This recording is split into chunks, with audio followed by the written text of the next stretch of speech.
Mr. Chairman. Thank you, Senator Langford. Senator Hassan. Oh, thanks, Mr. Chairman, and to you and the ranking member for this hearing. Good morning to our nominees, and congratulations on your nominations to you and your families, because I know this is a full family effort.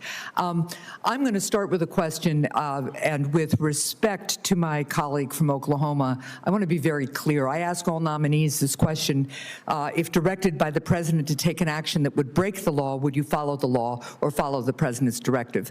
And I'm not talking about regulatory interpretation that courts decide. That's part of our democracy.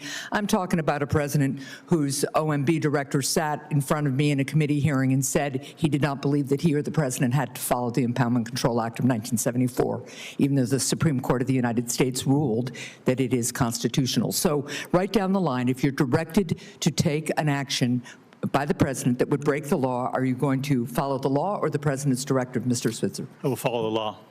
Mr. Shirello. I don't think I'd be asked to do that, but I'm an attorney and I follow the law.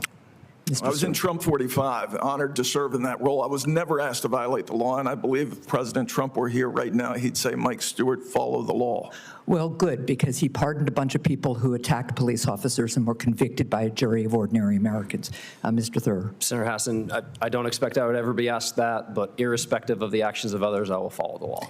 Thank you. Mr. Stewart, we share a commitment to ending the scourge of the fentanyl epidemic. I represent New Hampshire, and as you know, our 1.4 million people have been devastated by the fentanyl epidemic, just as the people of West Virginia have. Addiction medicine doctors across the country agree that methadone is one of the most effective medications to treat people with opioid use disorder. In his testimony before Congress, Secretary Kennedy said that medication-assisted treatment is a critical tool for preventing overdose deaths. This is one area where Secretary Kennedy and I agree.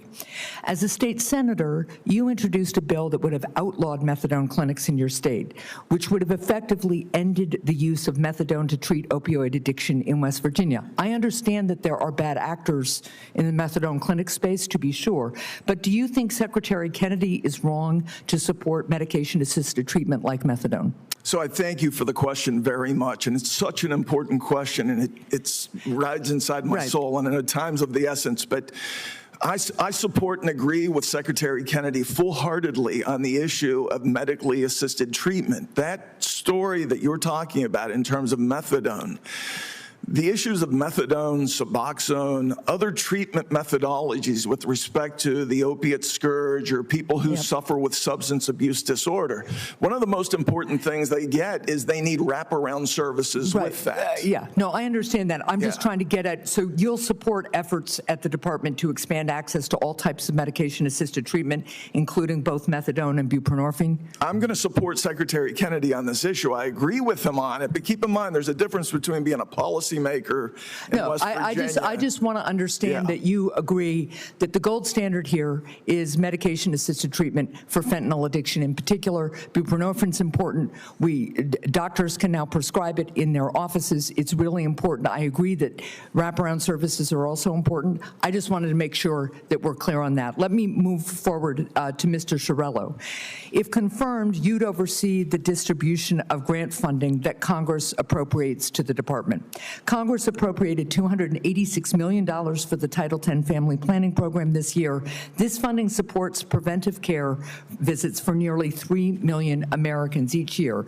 As part of this care, the Title X funds cervical cancer screenings, which detect possible signs of cancer in tens of thousands of women every year.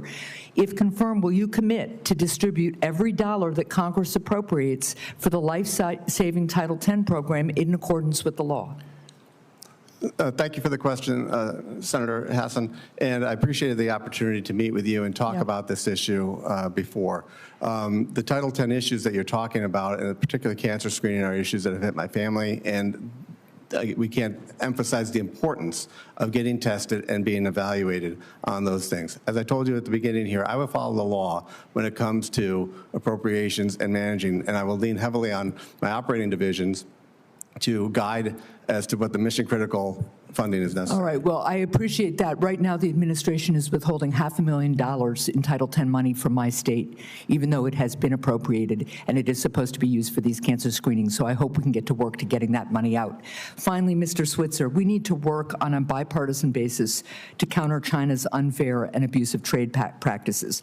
Unfortunately, the president seems to back down every time there is a chance to hold the Chinese government accountable, like just this week extending the tariff pause on China without any clear wins for the United States. Meanwhile, the administration has targeted our allies like Canada with tariffs that raise costs for families in New Hampshire and damage our economic partnerships. As Deputy U.S. Trade Representative covering Asia, would you advise administration officials to reverse tariffs that target our allies like Canada in order to focus on actually combating unfair trade from adversaries like the Chinese government? Thank you, Senator, for that question. It's, what I will say specific, I'm not in right now, so the specifics of Canada are very difficult for me to speak about. But what I can say is that the totality of the trade policy of the president is to address a global problem. We have a global national security problem that is where China is at the center in many cases, but it's not solely about China. And so what I would say is that I would recommend that we continue to focus on China with the recognition that China is the second largest economy in the world. And let me stop you because I'm over and I appreciate the chair's indulgence here. I just got back from a bipartisan trip to Canada. Our best friends to our north, my state's biggest trading partner, are having to look elsewhere for the kind of partnerships that are going to undermine our relationship and, frankly, our joint security interests with Canada, who is a highly cooperative and constructive partner with northern border security as well as other issues. We are making a grave mistake in the way we are treating Canada, and it is going to haunt us for years if we do not change quickly. Thank you, Mr. Chair.